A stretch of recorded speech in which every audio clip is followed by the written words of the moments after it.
حاجی محرم کے مہینے میں واپس آیا، کوئی محرم کے درمیان واپس آیا، کوئی 20 دن لگا کے آیا، کوئی 40 دن لگا کے آیا۔ پتہ لگا یہاں سے حج کرنے گیا تھا، محلے والے کہہ رہے حاجی صاحب مبارک ہو، بیٹھک میں بیٹھ کے زمزم پلایا جا رہا ہے، کھجوریں کھلائی جا رہی ہیں، اور قریبی ہے ٹوپی تسبیح رومال دیا جا رہا ہے۔ اور لوگوں حاجی حج کر کے آتا ہے، 4 بکسے بیگ بھر کے لاتا ہے، اللہ اکبر۔ جب اپنے گھر کو جانے لگے کہہ دیا کرو کمبل بھی لایا، کپڑے بھی لایا، جانماز بھی لایا، بیگ میں نظر آ رہا ہوگا ٹوپی تسبیح رومال لے کے آیا، سینہ کو کھول کے دکھا دے اور جھولی کے اندر جھانک کے دیکھ لینا، مدینے کے سارے تبرکات لایا، نبی والی زندگی بھی لے کے آیا ہے کہ نہیں لایا ہے؟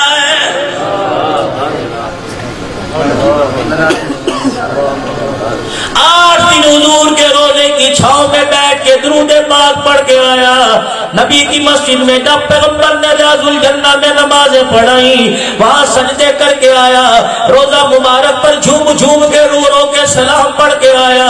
اللہ اکبر۔ 40 دن حج کر کے آیا، 40 دن حج کی بہاریں لوٹ کے آیا، 5 دن میدان عرفات مزدلفہ مینا میں گزار کے آیا، اور جھولی اس کی دیکھ لو، اور کملے تو وہاں سے کھجورے زمزم لایا، امام الانبیاء کے پیارے طریقے لایا کہ نہیں؟ او لوگوں حج سے جب واپس آئے اگر اس کی نماز قضا ہو جائے، آنے کے بعد پھر بھی چہرے پر سنت رسول کو اجاڑ کے رکھ دے، سمجھ لو اس کی حاضری کے اندر شک ہے۔ اور لوگوں حضور کا روزہ دیکھ کے آئے، نبی کی قبر کی زیارت کر کے آئے، سنہری جالیاں دیکھ کے آئے، سبز رنگ کا گنبد خضرا دیکھ کے آئے، پھر بھی وہ چہرے پہ داڑھی نہ سجائے، اس کے امتی ہونے میں شک ہے۔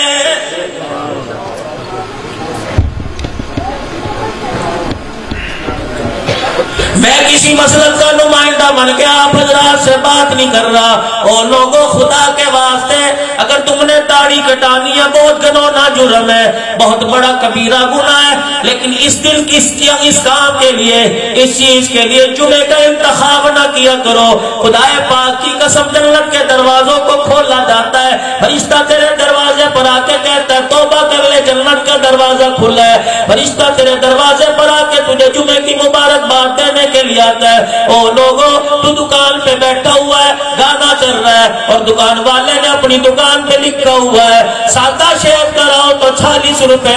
اعلیٰ قسم کا نبی کی سنت پہ اس طرح چلاؤ تو 100 روپے۔ ایمانداری سے بتاؤ، اللہ اکبر، نائی نے حمام والے نے اپنی دکان پہ کتبہ لگا رکھا ہے، اسے دیکھ کر خدا کی رحمت آتی ہے یا خدا کی لعنت آتی ہے؟